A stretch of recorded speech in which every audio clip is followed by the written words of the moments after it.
ನಮಸ್ಕಾರ ಎಲ್ಲರಿಗೂ. ಹೇಗಿದ್ದೀರಾ ಎಲ್ಲರೂ? ನಾನು ಶಾಂತಲಾ ಸಂತೋಷ್. ನಾನು ಈ ಒಂದು ಚಾನೆಲ್‌ನಲ್ಲಿ ಕುಕಿಂಗ್ ವಿಡಿಯೋಸ್‌ನ, ಆಮೇಲೆ ಯೂಟ್ಯೂಬ್ ಟಿಪ್ಸನ್ನ ಕೊಡ್ತಾ ಇರ್ತೀನಿ. ಆಮೇಲೆ ಮದರ್ಸ್ ಆ್ಯಂಡ್ ಬೇಬಿ ಕೇರ್ ಟಿಪ್ಸನ್ನು ಸಹ ಕೊಡ್ತಾ ಇರ್ತೀನಿ.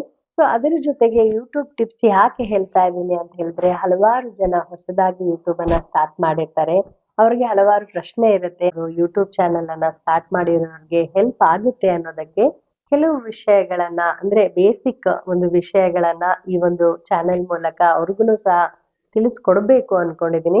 ಸೊ ಈ ಒಂದು ದಿನ ನಾನು 4000 ವಾಚ್ ಅವರ್ಸ್ ಕಂಪ್ಲೀಟ್ ಮಾಡ್ಬೇಕಾದ್ರೆ, ಬೇಗ ಕಂಪ್ಲೀಟ್ ಮಾಡ್ಬೇಕಾದ್ರೆ ಏನ್ ಮಾಡ್ಬೇಕು ಅನ್ನೋ ಒಂದು ಪ್ರಶ್ನೆ ಎಲ್ಲರಿಗೂ ಸಹ ಇರುತ್ತೆ. ಹೊಸದಾಗಿ ಯಾರು ಸ್ಟಾರ್ಟ್ ಮಾಡಿರ್ತಾರೋ ಯೂಟ್ಯೂಬರ್ಸ್ ಅವ್ರಿಗಂತೂ ಈ ಪ್ರಶ್ನೆ ಇದ್ದೇ ಇರುತ್ತೆ. ನಮ್ಮ ಒಂದು ಚಾನೆಲ್ ಅನ್ನ ಬೇಗ ಹೇಗೆ ಗ್ರೋ ಮಾಡೋದು, 4000 ವಾಚ್ ಅವರ್ಸ್ ಹೇಗೆ ಕಂಪ್ಲೀಟ್ ಮಾಡೋದು ಅನ್ನೋದು ಪ್ರಶ್ನೆ ಎಲ್ಲರಿಗೂ ಸಹ ಇರುತ್ತೆ. ಅವ್ರಿಗೋಸ್ಕರ ಒಂದು ಕೆಲವು ಎಫೆಕ್ಟಿವ್ ಟಿಪ್ಸ್ ಅನ್ನ ನಾನು ಈ ಒಂದು ವಿಡಿಯೋ ಮೂಲಕ ತಿಳಿ ಹೇಳಲು ಇಷ್ಟಪಡ್ತೀನಿ. ಏನು ಅಂದ್ರೆ, ಮೊದಲನೇದಾಗಿ ನಮ್ಮ ಒಂದು ವಿಡಿಯೋ, ನಾವು ಮಾಡ್ತಾ ಇರುವ ವಿಡಿಯೋ ನಮ್ಮ ಓನ್ ಕಂಟೆಂಟ್ ಇರಬೇಕು. ಅಂದ್ರೆ ನಾವು ಮಾಡುತ್ತಿರುವ ವಿಡಿಯೋವನ್ನ ನಾವ್ ಏನ್ ಮಾಡ್ತಾ ಇರ್ತೀವೋ ಅದು ನಮ್ಮ ಒಂದು ಓನ್ ಕಂಟೆಂಟ್ ಆಗಿದ್ರೆ ಅದಕ್ಕೆ ವಾಚ್ ಅವರ್ಸ್ ಬೇಗ ಜಾಸ್ತಿ ಆಗತ್ತೆ. ನೀವು ಬೇರೆ ಒಂದು ವಿಷಯವನ್ನ ಬೇರೆಯವ್ರಿಗೆ ಹೇಳಿದ್ದೆ ನಮ್ಮ ಒಂದು ವಿಡಿಯೋಸ್ ಅಲ್ಲಿ ನಾವು ಹಾಕಿದ್ರೆ ಅದನ್ನ ಪೂರ್ತಿಯಾಗಿ ಜನರು ನೋಡೋದಿಲ್ಲ. ಆಗ ಏನಾಗುತ್ತೆ, ಅಲ್ಲಿ ವಾಚ್ ಅವರ್ಸ್ ಕಂಪ್ಲೀಟ್ ಆಗಿ ಆಗೋದಕ್ಕೆ ತುಂಬಾ ಒಂದು ದಿವಸಗಳು ಬೇಕಾಗತ್ತೆ. ಸೊ ಇವುಗಳನ್ನ ಬೇಗ ಮುಗಿಸ್ಕೊಳ್ಬೇಕು ಅಂತ ಹೇಳಿದಾಗ ನಮ್ಮ ಒಂದು ಕಂಟೆಂಟ್ ಓನ್ ಕಂಟೆಂಟ್ ಆಗಿದ್ದಾಗ ಜನರು ಸ್ವಲ್ಪ ಹೊತ್ತಾದ್ರೂ ನಮ್ಮ ಒಂದು ವಿಡಿಯೋನ ನೋಡ್ತಾರೆ. ಇದು ಮೊದಲನೇದಾಗಿ ಒಂದು ಅಂಶವನ್ನ ಗಮನದಲ್ಲಿಟ್ಕೊಂಡಿರ್ಬೇಕು. ಎರಡನೇ ಒಂದು ಅಂಶ ಏನು ಅಂತ ಹೇಳಿದ್ರೆ, ನಾವು ಮಾಡುತ್ತಿರುವ ಒಂದು ಥಂಬ್ನೇಲ್ಸ್. ನಿಮ್ಗೆಲ್ಲರಿಗೂ ಸಹ ಗೊತ್ತು, ಎಲ್ಲಾ ವಿಡಿಯೋಸ್ ಅನ್ನ ನಾವು ಮೊದಲು ಅಟ್ರಾಕ್ಟ್ ಮಾಡೋದೇ ಥಂಬ್ನೇಲ್. ನಾವು ಥಂಬ್ನೇಲ್ ಅನ್ನ ಸರಿಯಾಗಿ ಮತ್ತು ಬೇರೆಯವರಿಗೆ ಅಂದ್ರೆ ವಿಷಯ ಸರಿಯಾಗಿ ಅರ್ಥ ಆಗೋ ತರ ನಾವು ಥಂಬ್ನೇಲ್ ಅನ್ನ ಮಾಡ್ಬೇಕಾಗತ್ತೆ. ಆಮೇಲೆ ಆ ರೀತಿಯಾಗಿ ಥಂಬ್ನೇಲ್ ಮಾಡಿದಾಗ ಇದ್ರಲ್ಲಿ ಏನಿದೆ ಅನ್ನೋದು ವಿಷಯ ಅರ್ಥ ಆಗಿ ಅದನ್ನ ಕ್ಲಿಕ್ ಮಾಡ್ತಾರೆ, ಜನರು ನೋಡ್ತಾರೆ. ಸೊ ಥಂಬ್ನೇಲ್ ಅನ್ನ ಮಾಡ್ಬೇಕಾದ್ರೆ ಕ್ಲಿಯರ್ ಆಗಿರ್ಬೇಕು. ಆಮೇಲೆ ತುಂಬಾ ಒಂದು ಗಜಿಬಿಜಿ, ಗೊಂದಲ ಉಂಟಾಗುವಂತಹ ಥಂಬ್ನೇಲ್ಸ್ ಇರಬಾರ್ದು.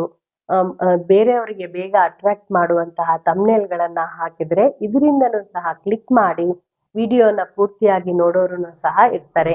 ಸೊ ಇದು ಎರಡನೇ ಅಂಶ. ಮೂರನೇ ಅಂಶ ಏನು ಅಂತ ಹೇಳಿದ್ರೆ, ಯಾವುದೇ ಒಂದು ನೀವು ವಿಡಿಯೋ ಮಾಡ್ತಾ ಇದ್ದೀರಾ ಅಂದಾಗ ಆ ಒಂದು ವಿಡಿಯೋನ ಒಂದು ವಿಷಯ ಪೂರ್ತಿಯಾಗಿ ಅರ್ಥ ಆಗೋ ತರ ಮಾಡ್ಬೇಕಾಗತ್ತೆ. 5 ನಿಮಿಷದ ಮೇಲೆ ವಿಡಿಯೋ ಇರುವ ತರ ನೀವು ನೋಡ್ಕೊಂಡ್ರೆ ಒಳ್ಳೇದು.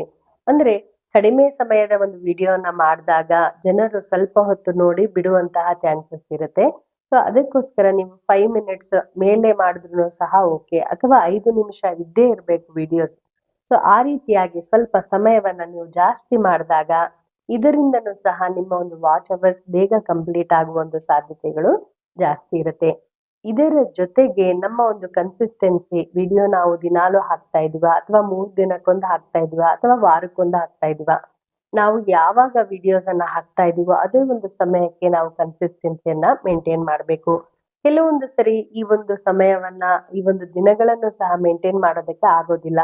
ಕೆಲವರು ವರ್ಕಿಂಗ್ ಇರ್ತಾರೆ, ಅವ್ರಿಗೆ ಸಮಯದ ಒಂದು ಅಭಾವ ಇರುತ್ತೆ. ಇದರಿಂದ ಅವ್ರಿಗೆ ಯಾವಾಗ ಬೇಕು ಅವಾಗ ವಿಡಿಯೋಸ್ ಹಾಕ್ತಾ ಇರ್ತಾರೆ. ಆದ್ರೆ ಇಲ್ಲ, ನಾನು ಬರೀ ಯೂಟ್ಯೂಬೇ ಮಾಡ್ತಾ ಇದ್ದೀನಿ, ಇದರಿಂದನೇ ನಾನು ಮುಂದೆ ನನಗೆ ಇದರಿಂದನೇ ಸಂಪಾದನೆ ಬೇಕು ಅನ್ನುವ ಹಲವಾರು ಜನ ಯೂಟ್ಯೂಬರ್ಸ್ ಇದ್ದಾರೆ. ಅವರಿಗೆ ಒಂದು ಎಫೆಕ್ಟಿವ್ ಕಿವಿಮಾತು ಏನು ಅಂತ ಹೇಳಿದ್ರೆ, ನೀವು ಸತತವಾಗಿ ಕನ್ಸಿಸ್ಟೆನ್ಸಿಯನ್ನ ಮೇಂಟೈನ್ ಮಾಡ್ಬೇಕು. ನೀವು ಇದೇ ಒಂದು ಕೆಲಸ ಮಾಡ್ತಾ ಇದ್ದೀರಾ, ಯೂಟ್ಯೂಬ್ ಅನ್ನೇ ಮಾಡ್ತಾ ಇದ್ದೀರಾ ಅಂದಾಗ ನೀವು 2 ದಿನಕ್ಕೊಂದ್ಸರಿ ವಿಡಿಯೋ ಹಾಕ್ತಾ ಇದ್ರೆ 2 ದಿನ ಕಂಪಲ್ಸರಿ 2 ದಿನಕ್ಕೊಂದ್ಸರಿ ವಿಡಿಯೋ ಹಾಕ್ಬೇಕು. ನೀವು ಹೇಗೆ ವಿಡಿಯೋಸ್ ಅನ್ನ ಹಾಕ್ತಾ ಇರ್ತೀರೋ ಅದೇ ಒಂದು ಪ್ಯಾಟರ್ನ್ ಅನ್ನ ಯಾವಾಗ್ಲೂ ಸಹ ನೀವು ಮುಂದುವರಿಸ್ಕೊಂಡು ಹೋಗಿ. ಇದರಿಂದ ಒಳ್ಳೆಯ ಒಂದು ಗ್ರೋ ಏನಾಗುತ್ತೆ, ನಿಮ್ಮ ಒಂದು ಚಾನೆಲ್ಗೆ ಬರುತ್ತೆ. ಇದರ ಜೊತೆಗೆ ನಿಮ್ಮ ಒಂದು ಕಂಟೆಂಟ್, ನೀವು ಏನ್ ಮಾಡ್ತಾ ಇದ್ದೀರಾ ಒಂದು ಯೂಟ್ಯೂಬ್ ಚಾನೆಲ್ ನಲ್ಲಿ, ನಿಮ್ಮ ಕಂಟೆಂಟ್ ಏನಿದೆಯೋ ಅದು ಜನರಿಗೆ ಇಷ್ಟವಾಗುವ ಮತ್ತು ಉಪಯುಕ್ತ ಆಗುವ ಕಂಟೆಂಟ್ಗಳಿದ್ರೆ ಬೇಗ ರೀಚ್ ಆಗುವ ಮತ್ತು ನಿಮ್ಮ ಒಂದು ಆ ವಾಚ್ ಅವರ್ಸ್ ಸಹ ಬೇಗ ಕಂಪ್ಲೀಟ್ ಆಗತ್ತೆ. ಸೊ ಈ ಒಂದು 5 ಟಿಪ್ಸ್, ಎಫೆಕ್ಟಿವ್ ಟಿಪ್ಸ್ ಇದು. ವಾಚ್ ಅವರ್ಸ್ ಬೇಗ ಕಂಪ್ಲೀಟ್ ಆಗ್ಬೇಕಂದ್ರೆ ಇವನ್ನ ನೀವು ಫಾಲೋ ಮಾಡಿದ್ರೆ ನಿಮ್ಮ ಒಂದು ವಾಚ್ ಅವರ್ಸ್ ಸ್ವಲ್ಪ ದಿನಗಳಾದ್ಮೇಲೆ ಅಥವಾ ವರ್ಷಗಳಾದ್ಮೇಲೆ ಗ್ಯಾರಂಟಿ ವಾಚ್ ಅವರ್ಸ್ ಏನಾಗುತ್ತೆ, ಕಂಪ್ಲೀಟ್ ಆಗುತ್ತೆ. ಕೆಲವೊಂದು ಸರಿ ಕೆಲವು ವಿಷಯಗಳು ಅಂದ್ರೆ ಕಂಟೆಂಟ್ಗಳು ಜಾಸ್ತಿ ಓಡೋದಿಲ್ಲ, ಅವುಗಳಿಗೆ ಸ್ವಲ್ಪ ಸಮಯ ಬೇಕೇ ಬೇಕು ವಾಚ್ ಅವರ್ಸ್ ಕಂಪ್ಲೀಟ್ ಆಗೋದಕ್ಕೆ. ಸೊ ಯಾವುದೇ ತರದ ಒಂದು ಬೇಜಾರು ಬೇಡ. ನೀವು ಹಾಕುತ್ತಿರುವ ವಿಷಯಗಳು ಬೇರೆಯವ್ರಿಗೆ ಉಪಯುಕ್ತ ಆಗ್ತಾ ಇದೆ. ನೀವು ಕೆಲವು ತಿಂಗಳುಗಳ ಕಾಲ ಅಥವಾ ವರ್ಷಗಳ ಕಾಲ ಏನಾಗುತ್ತೆ ಈ ಕೆಲವು ಟಿಪ್ಸ್ ಅನ್ನ ಫಾಲೋ ಮಾಡಿದ್ರೆ, ಆಮೇಲೆ ಇದರ ಜೊತೆಗೆ ನಾವು ವಿಡಿಯೋ ಅಪ್ಲೋಡ್ ಮಾಡ್ಬೇಕಾದ್ರೇನೆ ಇದಕ್ಕೆ ಸರಿಯಾದ ಒಂದು ಟ್ಯಾಗ್ಸ್ ಕೊಡ್ಬೇಕು, ಆಮೇಲೆ ಕೀವರ್ಡ್ಸ್ ಕೊಡ್ಬೇಕು. ಇದೆಲ್ಲ ಮಾಡ್ದಾಗ ಏನಾಗುತ್ತೆ ನಮ್ಮ ಒಂದು ವಾಚ್ ಅವರ್ಸ್ ಸಹ ಬೇಗ ಕಂಪ್ಲೀಟ್ ಆಗುವ ಒಂದು ಚಾನ್ಸಸ್ ಸಹ ಜಾಸ್ತಿ ಆಗಿರುತ್ತೆ. ಈ ಕೆಲವು ಟಿಪ್ಸ್ ಗಳು 4000 ವಾಚ್ ಅವರ್ಸ್ ಕಂಪ್ಲೀಟ್ ಮಾಡೋದಕ್ಕೆ ನಿಮ್ಗೆಲ್ಲರಿಗೂ ಸಹ ಹೆಲ್ಪ್ ಆಗುತ್ತೆ ಅಂತ ನಾನು ಅನ್ಕೊಂಡಿದ್ದೀನಿ. ಈ ವಿಷಯ ಹೇಗಿತ್ತು ಅಂತ ನೀವು ನನಗೆ ಕಮೆಂಟ್ ಮೂಲಕ ತಿಳಿಸಿ. ಮತ್ತೆ ಮುಂದಿನ ಸತಿ ಒಂದು ಒಳ್ಳೆಯ ವಿಷಯದ ಜೊತೆ ನಿಮ್ ಮುಂದೆ ಇರ್ತೀನಿ. ಅಲ್ಲಿವರೆಗೂ ನಮಸ್ಕಾರಗಳು.